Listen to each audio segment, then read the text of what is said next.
agreement signed in Addis Ababa on Monday has raised concerns about the stability of the turbulent Horn of Africa region. Hundreds of people joined a demonstration in Mogadishu to denounce the pact that gives Ethiopia, one of the biggest landlocked countries in the world, long-sought access to Red Sea. Addis Ababa defended the agreement, saying other countries had done deals with Somaliland in the past, but the Arab League and Egypt said they backed Somalia's stance.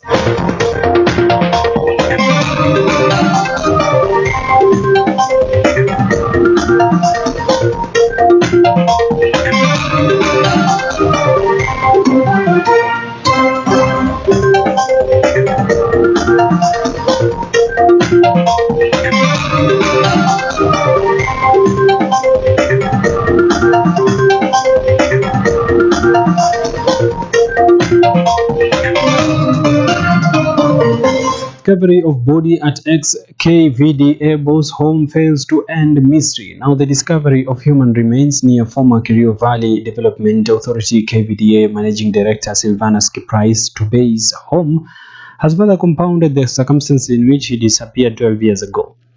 The remains were exhumed by police 30 meters from his homestead. The family identified the clothing as those worn by Tubey on the day of his disappearance. DCI homicide detective exhumed the remains, which were wrapped in a blanket, after obtaining a court order. 2 weeks before his disappearance in 2012, Tubey had held a reconciliatory meeting with 10 family members.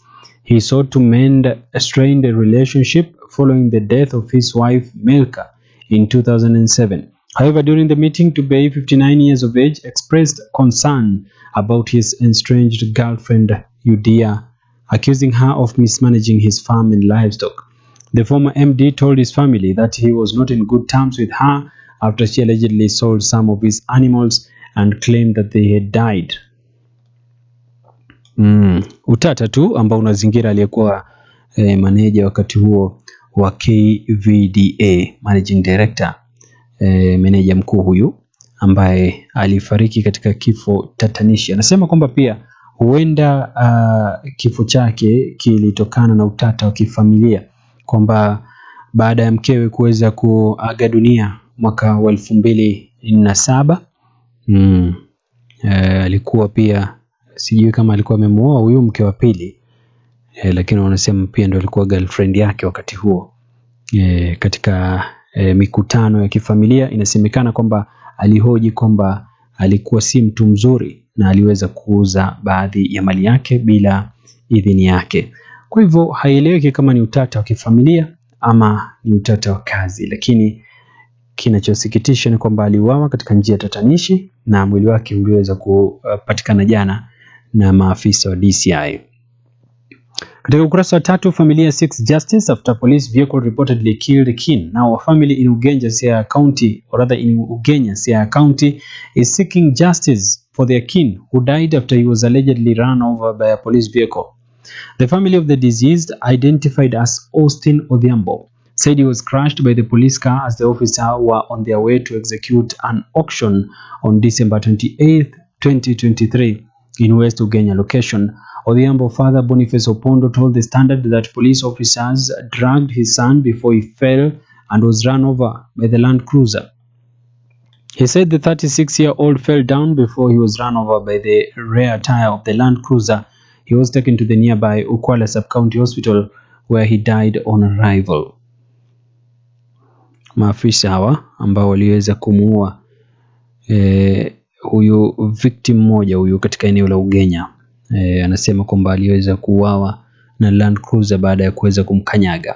Katika ukurasa 4, Ruto renews war on judges, says he had been warned of sabotage. President William Ruto yesterday intensified his onslaught on the judiciary, accusing it of deliberately trying to stall key government projects, even as he attracted heavy criticism from across sections of leaders.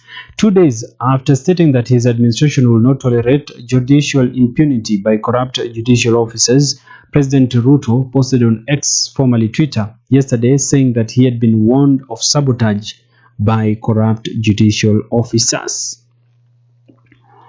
Majaji wametishiwa kweli kweli, wameambiwa kwamba wale ambao wataonekana kwamba ni wafisadi watakuwa sasa wanaelekea nyumbani. Hata ruhusu jaji yote ambaye atakuwa ni kazi yake ni kuweza kusimamisha miradi ambaye anasema kwamba itawafaidi wa Kenya, na majaji wanaonekana kwamba wanaweka vikwazo isije zikaendelea. Lakini hatuelewi, je, majaji mwisho wa siku wanafuata katiba ilivyo?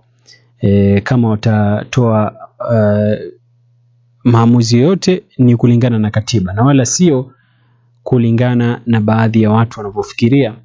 Na pia nadhani serikali inafaa kuwa open kwamba pengine hili swala ambalo tunalifanya tuhakikishe kwamba linafuata katiba na kila kitu kimefanywa kuhakikisha kwamba inazingatia katiba. Ikiwa majaji watahisi kwamba hili halifanyiki, basi inafaa iangaliwe kwa kina makosa iko wapi. Kwa sababu leo hii utalaumu majaji, kesho wakipitisha swala ambalo ulikuwa unataka lipitishwe, je, watakuwa wa kweli ama namna gani? Kwa hivyo tumeona viongozi ama vikundi tofauti tofauti vikisimama na kusema kwamba havikubaliani na jinsi rais anavyozungumza kuhusiana na maamuzi yanavyotoka kwenye mahakama, kwamba si kila wakati tunapopeleka kesi mahakamani tutarajie ushindi, wakati mwingine tutarajie kwamba kuwe na uwazi ndani yake. Hili sijui litachukuliwa vipi, lakini rais ameshikilia kwamba hatoruhusu miradi yake kamwe isimamishwe kwa njia yote ile. You have no right to lecture Ruto, Malala tells Azimio leaders. Now, UDA Secretary General Cleopas Malala has told of ODM leaders Raila Odinga over his criticism of President William Ruto's leadership. Malala said the Azimio leader has no moral ground to lecture President William Ruto on how to exercise power bestowed on him through popular votes. Malala insisted that Raila has never won the presidency to be able to guide anyone on how to rule.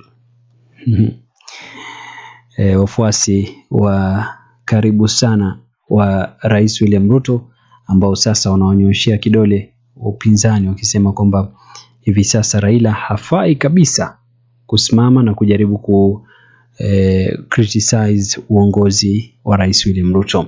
Now, how Ruto is calculating the path to powerful presidency is another story here. Matters politics. A look at page 5, Taita Taveta leaders condemn tribalism. Now, former Taita Taveta Governor Granton Samboja and Undanyi MP Danson Mwashako shared the same platform for the first time since the 2022 general election during a funeral service for the late Jane Wali, wife of former long-serving permanent secretary Philemon Mwisaka at Mwindonyi Primary School in Taita Taveta County. The service was dominated by speeches revolving around tribalism, high unemployment rate, and divisive politics. Let's move over to another page here. On page 6, militarization of politics in Mount Kenya and the Mungiki question. Wafaa kuangalia habari hii msikizaji. Kumekuwepo na utata tangu aliyekuwa kiongozi wa kundi la Mungiki kuweza kuita mkutano kule Nyeri, na mkutano wenyewe kuweza kuharibiwa ama maafisa wa polisi kuweza kutawanya waliokuwa wamehudhuria mkutano huo. Kwa hivyo wanasema kwamba hivi sasa kunaonekana kama kuna njama ya kuweza kumilitarize siasa ya Mount Kenya. Ukurasa 7, headache for parents, school ahead of reopening next week. Parents face a daunting headache as schools reopen next week, burdened by fare hikes, the rising cost of living, illegal levies, and the need to purchase school items. As some learners transition to new grades, schools will be welcoming a record 1.4 million others to Form 1 as from January 15th. While this surge is expected to put pressure on already stretched secondary school facilities, it is also the last year school will experience such high admissions. Next year, with the 844 system collapse in primary schools, Form 1 admissions will cease, meaning secondary school will effectively remain with just 3 classes. Parents, however, face the harsh realities of the cost of education. With the economy in a slump, National Parents Association Chairman Silas Obuhansa said many parents will struggle to afford hiked fees, school supplies, and other expenses. Wanasema wazazi wajitayarishe kwa sababu hivi sasa shule zikifunguliwa lazima kuwe na hiked fare, nauli lazima zipande. Kuna cost of living, tunajua pia maisha iko juu. na kuna zile taxes kila mahali. Kwa hivyo wazazi lazima watakuna kichwa tu. Lakini kama tulivyoelezwa ni kwamba kuanzia Disemba mzazi anafaa kujipanga tu akijua Januari inakuja. Na Januari si rahisi. Usitumie kila kitu Disemba msikizaji, ili hali Januari sasa ndio ishaingia. Shule zinatarajiwa kufunguliwa kuanzia wiki ijayo. Sakaja, challenges we faced, my dreams for Nairobians in 2024. Huyu ni gavana wa Nairobi Johnson Sakaja, ambaye alikuwa anazungumza na gazeti la The Standard kuweza kuelezea tu mpaka sasa imefikiaje hatua yake ya kuweza kubadilisha jiji la Nairobi. Ni habari hii ambayo ipo katika ukurasa wa 8 katika gazeti la The Standard newspaper.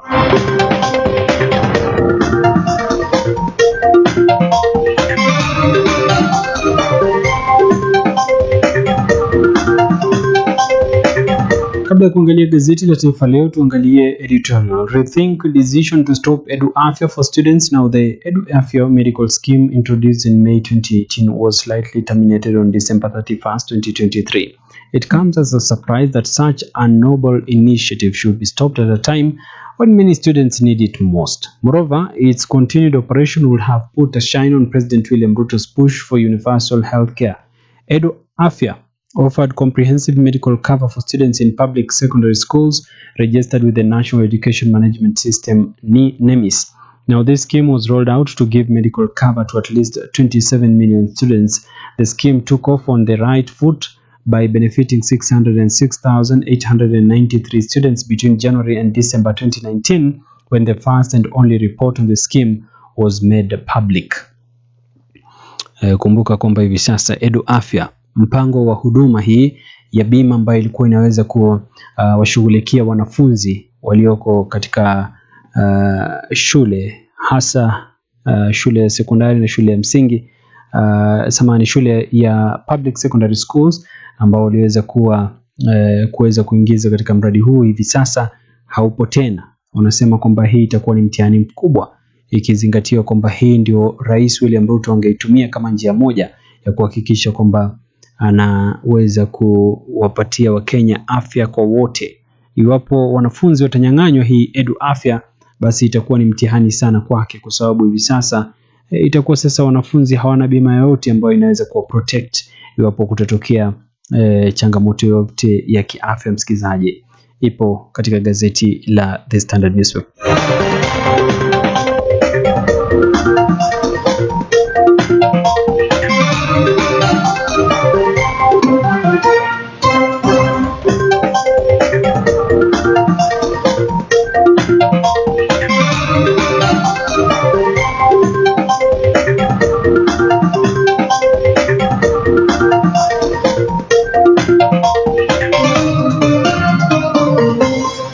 Takasa mahakama yetu fisadi, Ruto amesisitiza sasa. Anasema Rais William Ruto ameapa kuwakabili na kuondoa majaji anaodai wanapokea hongo kuhujumu mipango ya serikali yake, akisema atatumia mbinu aliyoahidi kushughulikia wanaolemaza ajenda zake kwa raia. Licha ya kushtumiwa vikali kwa kuapa kukaidi maagizo ya mahakama, Dr. Ruto alisema hatukubali mipango yake iumbishwe na maafisa wachache fisadi wa mahakama. Kiongozi wa jaji alisema anaamini kwamba majaji wengi wazuri katika mahakama, lakini akasisitiza kwamba kuna wachache wanaopokea hongo ili kuhujumu mpango wake wa kuleta mageuzi ya kiuchumi nchini. Kwa hivyo uchague wewe ni jaji upi, wewe ni mfisadi kwa sababu ya kusimamisha miradi za serikali, ama wewe ni jaji mchapakazi. Mtihani huo katika gazeti la Taifa Leo ukurasa wa 2. Afueni kwa serikali, korti ikiruhusu ushuru wa nyumba ukatwe mwezi huu. Rais William Ruto amepata afueni baada ya mahakama ya rufaa kuiruhusu serikali yake kuendelea kutoza ushuru wa nyumba unaopingwa vikali hadi Januari tarehe 26, uamuzi utakapotolewa kuhusu iwapo agizo la kuuzima litafutwa au litaongezwa kwa muda zaidi.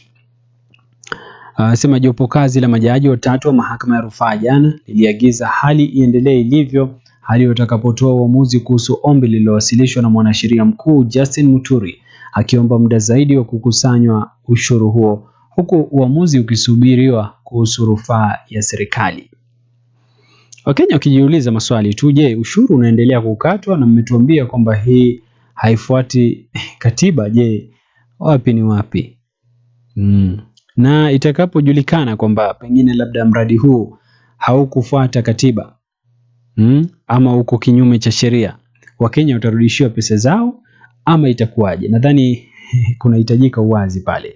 Na kwingineko, jopo la Maraga ilivyoruhusu maafisa wa polisi kujichunguza wanaposhukiwa, na uamuzi wa jopo kazi linaloongozwa na aliyekuwa jaji mkuu David Maraga kuhusu mageuzi katika idara ya polisi na magereza wa kuruhusu kitengo cha masuala ya ndani AIU kuchunguza malalamishi dhidi ya maafisa wa polisi umebatilisha agizo la awali la afisi ya mkurugenzi wa mashtaka ya umma ODPP.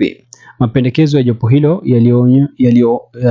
yalionwa na Taifa Leo yameidhinisha pendekezo la awali la jaji mstaafu Philip Ransley kwamba kitengo hicho kichunguze makosa ya uhalifu na kinidhamu ya maafisa wa polisi.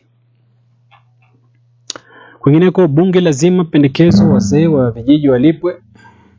Bunge lazima pendekezo wazee wa vijiji walipwe ipo katika ukurasa wa 3. Wanasema wabunge wamezima pendekezo kwamba wazee wa vijiji wawe wakilipwa marupurupu kwa majukumu wanayotekeleza katika kudumisha usalama na kutatua mizozo. Kwenye ripoti yake kuhusu mswada unaotoa pendekezo hilo, kamati ya bunge kuhusu usalama pia imetupilia mbali wazo la kuundwa kwa baraza la vijiji na yatambulishwe kama ngazi ya utawala katika serikali ya kitaifa.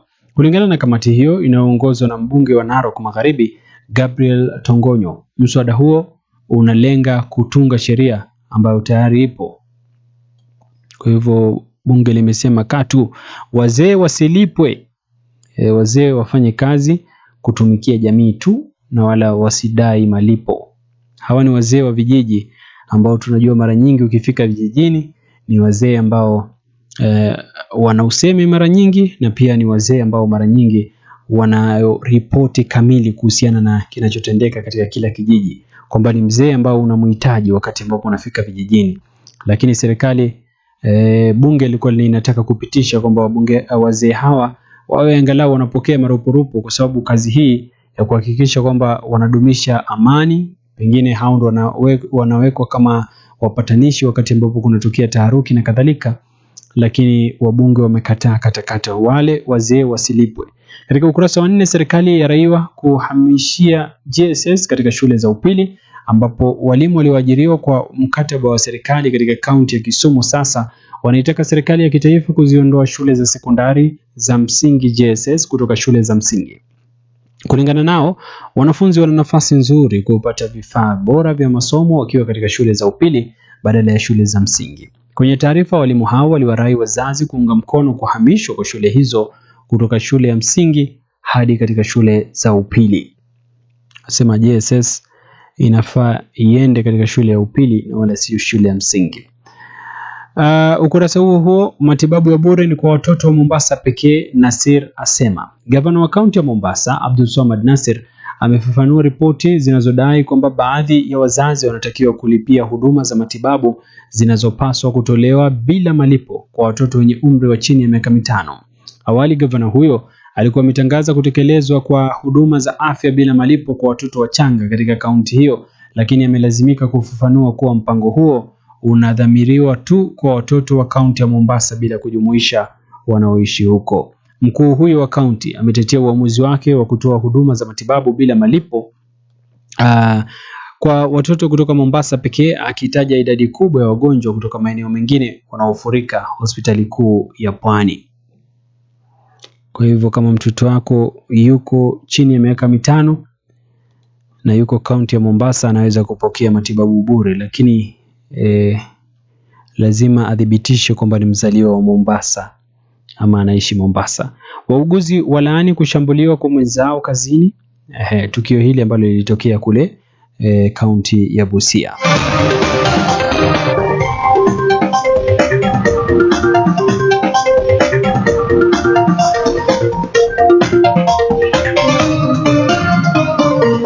Ndio weza kuwekwa katika tahariri katika ukurasa wa 6. Wanasema usalama wa wahudumu wa afya ukazwe, ambapo mwanamke mmoja alinaswa kwenye video akimshambulia muuguzi katika hospitali moja katika kaunti ya Busia kinafaa kulaaniwa vikali. Kinaonyesha kwamba wahudumu wa afya wanakabiliwa na hatari kubwa sana wakiwa kazini, na hivyo basi usalama wao unapaswa kuzingatiwa. Hasira ni hasara na hazifai kutumiwa kutafuta haki. Kisa hicho kinaonyesha hali ya kutovumiliana ya Wakenya, hasa wanaohisi kwamba ni washirika wa watu wenye ushawishi serikalini. Sio ajabu basi mwanamke huyo alitumia jina la afisa mkuu wa serikali kuwasababishia na kuwatia hofu wahudumu wa afya katika hospitali hiyo. Japo afisa huyo amemkana, mwanamke huyo hawezi kubadilisha ukweli kwamba alitumia jina lake, awe anafahamu au la, akitekeleza uhalifu kwa kuzua rabsha na kuvuruga amani ya afisa wa umma akiwa kazini. Anasema pia wahudumu wa afya walindwe, kwa sababu sasa inavyoonekana kuna baadhi ya watu ambao ni rogue, kwamba kwa sababu unajua mtu yote ofisi ama unamjua yote akiwepo serikalini, unatumia jina lake kuweza kuwakandamiza wengine. Ni makosa sana, japo pia wahudumu wa afya nao wafanye kazi yao inavyofaa, kwa sababu pia nao wametajwa kwamba wakati mwingine ni walegevu wakiwa kazini, hawafanyi kazi vizuri, na ni wakati ambapo kila mtu anafaa kufanya kazi yake. Lakini hasara walivyosema kwamba na wewe usione kwamba afisa wa afya hafanyi kazi ukaanza kumpiga makofi. Kunayo sheria, kumbuka. Katika ukurasa wa 8, Trump akata rufaa baada ya kupigwa marufuku kuwania. Anasema aliyekuwa rais wa Amerika Donald Trump mnamo Jumatano aliomba mahakama ya upeo kubatilisha uamuzi wa kihistoria wa mahakama ya Colorado ulioashiria kumuondoa kwenye kura ya mchujo ya Republican mwaka huu. Rufaa hiyo huenda ikaanzisha vita visivyo vya kawaida katika mahakama ya juu zaidi ya Amerika, ambayo haijawahi kutoa uamuzi kama huo. Hivi sasa ameshawasilisha rufaa mahakamani. Msikilizaji, 53 baada ya saa 1 ni hapo ambapo tunahitimisha uchambuzi wa magazeti The Daily Nation, Standard na vile gazeti la Taifa Leo. Endelea kuwa nasi. Kipindi cha Bustani la Manufaa kitakuwa kinaingia baada ya muda si mrefu. Naitwa Abubakar Juma, asalamu alaykum.